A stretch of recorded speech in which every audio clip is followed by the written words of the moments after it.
የኔ ታሪክ ምን እንደሆነ ልንገራችሁ። ማለት ሚዲያ እዚህ ቦታ እንዴት ደረሰች የሚለው ነገር ባክግራውንዱን በትንሹ ልንገራችሁ።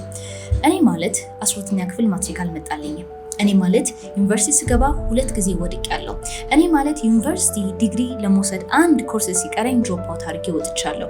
እኔ ማለት ብዙ መስሪያ ቤት ሰርቻለሁ፣ ነገር ግን ከ1 ዓመት በላይ የትኛው መስሪያ ቤት ቆይቼ አላውቅም። እኔ ማለት በ17 ዓመቴ ነው ከቤቴ ሙቭ አውት ያደረኩት፣ ማለትም ከእናትና አባቴ ቤት። እኔ ማለት 2 ፌል ያደረጉ ቢዝነሶች አሉ። እኔ ማለት በአጠቃላይ የስህተቶች ውጤት ነኝ ማለት ነው። ናው ይሄን ነገር የምነግራችሁ ሪዝን እዝዳር ኢዲዲያ አሁን እዚህ ቦታ የደረሰችበት ትልቁ ምክንያት የስህተቶቿ ውጤት ስለሆነች ብቻ ነው። ስለዚህ ከምሬት ተነስታችሁ ኢዲዲያ እኮ በጣም ታታሪ ናት፣ ኢዲዲያ እኮ እንደዚህ ናት፣ ኢዲዲያ እኮ በቃ ጠንካራ ናት ከማለታችሁ በፊት ኢዲዲያ የሰራቻቸው ብዙ ስህተቶች አሉ። ኢዲዲያ ያጠፋቻቸው ብዙ ጥፋቶች አሉ። ኢዲዲያ ብዙ ነገሮችን አድርጋለች። ያንን ነገር በማድረጓ እዚህ ጋር መታለች። ስለዚህ አሁን ያለችዋን ኢዲዲያ ያለ ጥፋቷ ያለ ስህተቷ እሷን ማግኘት አትችሉም።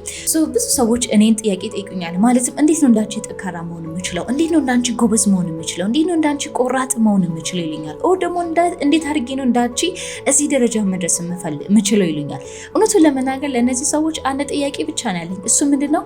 እርግጠኛ ናችሁ? እርግጠኛ ናችሁ? እኔ የተጋፈጥኩትን ነገር መጋፈጥ ትፈልጋላችሁ? እርግጠኛ ናችሁ? እኔ ፌስ ያደረኩትን ማአት ጠላት በሉት፣ ማአት ስህተት በሉት፣ ማአት ችግር በሉት፣ ማአት ብዙ ነገሮች አሉ ተስፋ የሚያስቆርጡ ቲቢያንስ ህይወቴን ራሱ እንዳጠፋ ሊያደርጉኝ የመከሩ ብዙ ሲቹዌሽን አጋጥሞኛል። ስለዚህ እነዛን ነገር ለመጋፈጥ ዝግጁ ናቸው ወይ ነው። ስለዚህ ብዙ ሰው መለወጥን ይፈልጋል፣ ብዙ ሰው መቀየርን ይፈልጋል፣ ብዙ ሰው የተሻለ ሰው መሆንን ይፈልጋል። ግን በጣም ጥቂት ሰዎች ብቻ ናቸው ለዛ ነገር መስዋዕትነትን መክፈል የሚፈልጉት። ለዚህ ነው ቪዲዮን ስጀምር ኢዲዲያ ማለት እነዚህ ነገሮች ናት የምላችሁ። ስለዚህ ይሄንን አይደንቲቲን መተው አልፈልግም። ችግሮቼን፣ ስህተቶቼን፣ ጥፋቶቼን እንዳለ የኔ ናቸው። ስለዚህ እነዚህ ነገሮች ደግሞ ስናገር አሁን በደረስኩት ደረጃ ላይ በኩራት እናገረዋለሁ። የዛን ጊዜ በኩራት እናገረዋለሽ ወይ ካላችሁኝ እውነቱን ለመናገር መናገር አልችልም፣ አልደፍርምም። ለምን? የሚታይ ነገር የለኝማ። ነገር ግን እነዛን ነገሮች ባላደርግ ኖሮ ደግሞ አሁን የሆነችው ኢዲዲያ አትወለድም ነበረ። ስለዚህ ራሳችሁን ጠይቁ። ኔክስት ታይም ላይ እንዴት አድርጌ ነው ጠንካራ ሰው መሆን የምችለው? እንዴት አድርጌ ነው ነገሮችን መጋፈጥ የምችለው? እንዴት አድርጌ ነው ህይወቴን መለወጥ? የኔን ብቻ ሳይሆን የብዙ ሰዎችን ኦር ኢምፓክት ኢቭን የቤተሰቦችን ህይወት አራምባና ቆቦ አድርጌ መለወጥ የምፈልገው ስትሉ ለኔ መጀመሪያ ጥያቄ ራሳችሁን መጠየቅ ያለባችሁ ዝግጁ ነኝ ወይ ነው። ያንን ችግር ለመጋፈጥ ዝግጁ ነው ወይ? ምንም ነገር ቢመጣ፣ ምንም ነገር ቢያጋጥመኝ፣ ምንም ነገር ፊቴ ላይ ፈጣሪ ቢያመጣ ለመጋፈጥ ዝግጁ ነኝ ወይ ነው።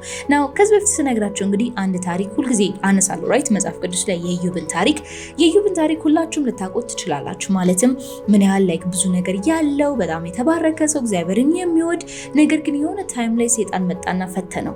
ይሄ ኢዮብ የሚባል ሰው ሲፈተን ሁሉ ነገሩ ተወስዶበታል፣ በሁሉ ነገር ተፈትኗል። ነገር ግን አንድ ነገር አልተነካበትም። እሱ ምንድነው? ህይወቱ አልተወሰደችም። ነገር ግን ሰይጣን ሊያደርግ የፈለገውን ነገር በጠቅላላ አድርጎታል። ምን እንዲያደርግ ግን? እግዚአብሔር ላይ አፉን ከፍቶ እንዲሳደብ አይደለም ነው። ይሄንን ታሪክ ወደ ራሳችሁ አምጡት። እናንተ በዚህ ቦታ ብትሆኑ ኖሮ የምር ስንቶቻችሁ ያንን ነገር ትጋፈጡትና ታልፉታላችሁ ነው። ምክንያቱም መልካም ነገር ኦር ደግሞ በጣም የምትፈልጉት ነገር በአንድ ጊዜ እንደዚህ በእጃችሁ አይመጣም። ብዙ መስዋዕትነት መክፈል አለባችሁ። ጥቂት ሰዎች ብቻ ናቸው ያንን መስዋዕትነት መክፈል የሚችሉት። እውነቱን ለመናገር እኔ በጣም የተለየ ሰው ስለሆንኩኝ ኦር ደግሞ አያችሁ እኔ እኮ ይሄንን መስዋዕትነት ከፍዬ ነው እዚህ የደረስኩት ለማለት ሳይሆን እናንተ አታውቁም። ሰዎችን እናንተ የምታዩት ኦር ደግሞ ይሄ ነው የምትሉት ስክሪን ላይ በምትመለከቱት ነገር ብቻ ነው። ከስክሪን ጀርባ ግን እኛ ብዙ የምናልፋቸው ነገሮች አሉ። ስለዚህ ያ ነገር አልፈን ነው ዛሬ ላይ የምታዩትን ነገር እንድታዩ የተደረገው ማለት ነው። እውነቱን ለመናገር ይሄንን ንግግር እየተናገርኩ አሁን አይምሮ ላይ እየመጣልኝ ነበር። እሱ ምንድነው? እኔም ገና መሄድ የምፈልግበት ደረጃ ወይም ደግሞ መድረስ የምፈልግበት ደረጃ ገና አልደረስኩም። ያ ቦታ ደግሞ ለመድረስ አሁን ራሴን እየጠየኩ ነው። ዋው ከዚህ በኋላ ደግሞ ምን አይነት መስዋዕትነት ነው መክፈል ያለብኝ? ስለዚህ ምንም ነገር ይምጣ ምንም ነገር ግን ያንን መስዋዕትነት ለመክፈል እኔ ዝግጁ ነኝ።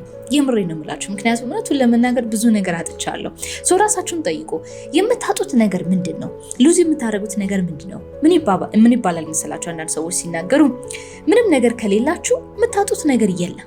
ስለዚህ የምታጡት ነገር ደግሞ ከሌለ ለምንድነው ህይወታችሁን ለመቀየር የከበዳችሁ? ለምንድነው ውሳኔ ለመወሰን የከበዳችሁ? ለምንድነው እስካሁን ድረስ ቆዝማችሁ እያላችሁት? ምንም ነገር እኮ የላችሁ። ገንዘብ ያን ያህል የላችሁም። ሉዝ የምታደርጉት ነገር የለም። ስለዚህ ሉዝ የምታደርጉት ነገር ከሌለ እንደውም አሁን በቂ ምክንያት አላችሁ ህይወታችሁን ለመቀየር ማለት ነው። የኔ አመለካከት እንደዛ ነበር። በነገራችን ላይ ምንም ነገር የለኝም፣ ምንም የማጣው ነገር የለም። ስለዚህ መስዋዕት ብከፍል የምከፍለው ነገር ከሌለኝ ነገር ነው። ነገር ግን አሁን የከፈትኩት መስዋዕትነት በኋላ ላይ በጥፍ ሆኖ እንደሚመለስልኝ ልክ ቅድም እንዳልኳችሁ የኢዮብ ታሪክ እንዳልኳችሁ ማለት ነው። ስለዚህ ኔክስት ታይም ላይ የምሬን ዲዲያ እንደዚህ ናት ከማለታችሁ በፊት ሪሜምበር ብዙ ነገሮችን አልፌያለሁ፣ ብዙ ስቃዮችን አልፌያለሁ። ያንን ነገር እናንተ ማድረግ ትችላላችሁ፣ መድረስም ትችላላችሁ። ይህ ነገር ሁልጊዜ ነው የምላችሁ፣ አምንባችኋለሁ። ትንሽዬ ችግሩ ግን ምንድነው? በጣም ጥቂት ሰዎች ብቻ ናቸው ያንን ነገር ለመጋፈጥ መስዋዕትነቱን ለመክፈል ቆራጥ ሆናችሁ ዝግጁ የሆናችሁ ሰዎች። ስለዚህ ካልሆናችሁ ያንን ዋጋ ለመክፈል ዝግጁ ካልሆናችሁ ባካችሁ እንደዚህ አይነት ጥያቄን አትጠይቁ። በጣም ግልጽ ነው መልሱ፣ በጣም ግልጽ ነው። ሌላ አዲስ ፋንሲ ቀመርን አትፈልጉ። ኢፍ እንበልና ደግሞ ዲዲያ እየሞከርኩ ነው፣ መስዋዕትነትን እየከፈልኩ ነው፣ ይሄን ነገር እያደረኩ ነው፣ ግን የሚመጣው ምላሽ በቂ አይደለም።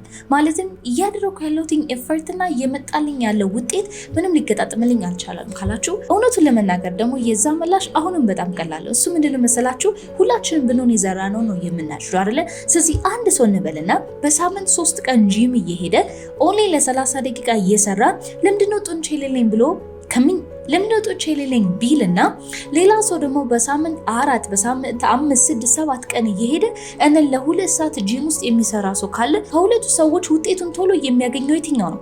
ታትሮ የሚሰራው ሰውና በጣም ብዙ መስዋዕትነት የሚከፍለው ሰው ነው። ስለዚህ ምናልባት እናንተ ውጤት የማታዩ ከሆነ እያደረጋችሁ ነው፣ እየሰራችሁ ነው፣ የሚከፈል መስዋዕትነት እንዳለ እየከፈላችሁ ነው፣ ግን የሚታይ ነገር ከሌለ ራሳችሁን ጠይቁ።